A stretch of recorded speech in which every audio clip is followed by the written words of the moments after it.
Ibu-ibu, assalamualaikum warahmatullahi wabarakatuh. Waalaikumsalam warahmatullahi wabarakatuh. Iya, terima kasih buat ibu-ibu semua yang pada hari ini sudah berhadir. Tentunya hari ini saya akan memberikan materi yaitu tentang kesehatan, gizi, pengasuhan, dan stimulasi.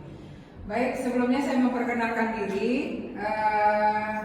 Nama saya Desti Irmayani, SPD, dan asal dari PAUD SKB Kota Binjai. Kemudian nomor HP bisa dilihat dengan 0813 6165 0008. Oke, baik. Untuk selanjutnya saya mau bertanya, cerita tentang kesehatan. Apa itu kesehatan, Bapak Ibu? Kesehatan yaitu kesehatan secara fisik dan secara mental. Iya. Dan bisa beraktif dan bersosial dengan orang lain. Baik, iya. Itu kesehatan ialah secara fisik ya, seperti itu. Yang dimaksud dengan kesehatan adalah menurut Undang-Undang dari Nomor 36 Tahun 2009. Kesehatan adalah keadaan kesehatan baik secara fisik, mental, spiritual maupun sosial yang memungkinkan setiap orang untuk hidup produktif secara sosial dan ekonomi. Baik, untuk aspek kesehatan yaitu dari aspek fisik ya.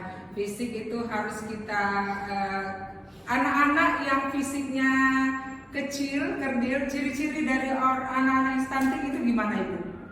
Kecil, pendek, tidak sesuai dengan usianya. Tidak sesuai dengan usianya. Jadi fisik itu mempengaruhi ya dari anak-anak yang selama ini mungkin tidak berkembang, itu akan harus kita perhatikan. Dari segi gizinya juga boleh kita inikan. Kemudian mental dan spiritual. Oke, baik. Untuk faktor yang mempengaruhi itu ada perilaku. Ya, kemudian lingkungan yang tidak sehat akan mempengaruhi diri kita juga ya Bapak Ibu.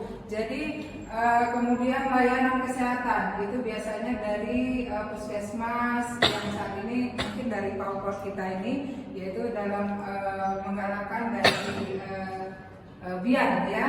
Kemudian dari genetika itu juga mempengaruhi faktor dari kesehatan. Pemeliharaan kesehatan anak itu ada dari PHBSA ya. Kemudian vaksinasi, imunisasi. Apa itu dari imunisasi?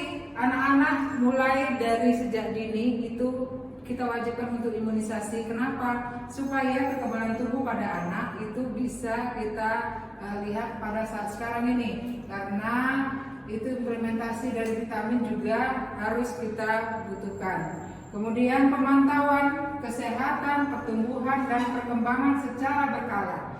Ya, hindari dari penyakit infeksi yaitu cacingan, diare, malaria, DBD, hepatitis, COVID dan lain-lain. Kemudian ada sistem rujukan. Oke, next. Kesimpulan. Ya, dari kesimpulan kesehatan kita yang pertama harus memelihara aspek kesehatan mental. Dari mental kita, kemudian sosial, fisik, spiritual ya. Kemudian agar kesehatan anak terjaga dengan baik. Ya, yang kedua, kita juga harus memelihara dan mengajarkan pola hidup sehat. Bagaimana pola hidup sehat terhadap anak itu harus kita terapkan dari lingkungan terkecil, dari lingkungan keluarga, yang mana keluarga bersih, sehat akan mempengaruhi faktor dari kesehatan anak itu sendiri. Kemudian juga dari ruang lingkup sekolah dan lingkungan sekitarnya.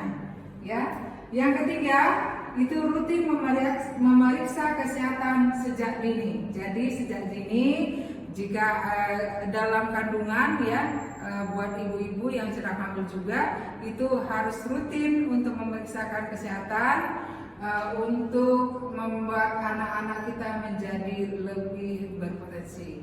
Baik, itu saja yang dapat saya sampaikan pada materi hari ini. Mudah-mudahan Bapak Ibu dapat menambah dari materi yang